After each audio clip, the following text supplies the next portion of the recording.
ધોરણ 9માં વોકેશનલ વિષય હોય જેની વાર્ષિકની જ પરીક્ષા લેવામાં આવે છે, તો એની એન્ટ્રી બાબતમાં કેવી રીતનું છે તો તમે અભ્યાસ કરો.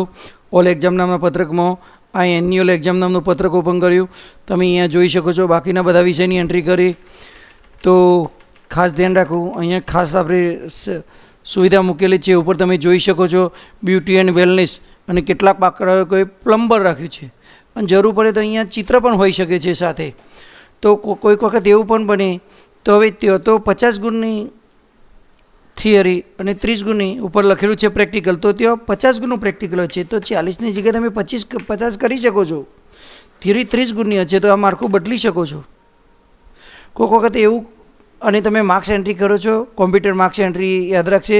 ઘણી વખત એવું પણ થાય બ્યુટી એન્ડ વેલનેસ છે તેની સાથે ચિત્ર પણ હોય, અને ચિત્ર જે નોર્મલ આપણી 40-40ની લેવાથી એ પ્રમાણે હોય તો આ રીતે લખી દેવું. ચિત્ર લખીએ 40 અને બ્યુટી એન્ડ વેલનેસ માટે 50 ગુણ, ચિત્ર માટે 40 ગુણની થિયરી, અને આ રીતે અને બ્યુટી વેલનેસ માટે 30 ગુણની થિયરી ઉપર લખેલી છે. બસ કોમ્પ્યુટર યાદ રાખશે.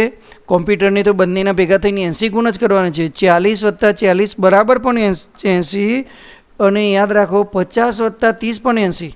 આપણે અહીંયા જોવા માટે આપણે એક ઉદાહરણ જોઈશું કે એક બાળક એવો છે 21 ને 22 આવ્યા, એક બાળકને 30 અને 20 આવ્યા, એક બાળકને 20,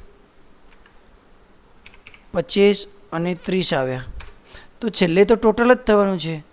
તો 21 ને 22 અહીંયા આપણે ટોટલ બાજુમાં જોઈ લઈશું.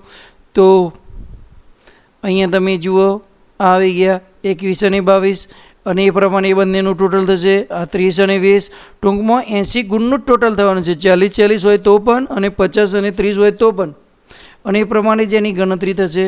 એટલે આ રીતે કોઈ વોકેશનલ વિષય હોય તો તેની એન્ટ્રી આ રીતે કરવાની થશે. બસ અહીંયા બિંદાસથી કુલ લખી દો, અને નીચે તમે એન્ટ્રી કરતા હતા એમ જ બીજા વિષયની જે રીતે કરો છો એ રીતે એન્ટ્રી કરવાની છે. બસ તો જય હિન્દ, જય ભારત.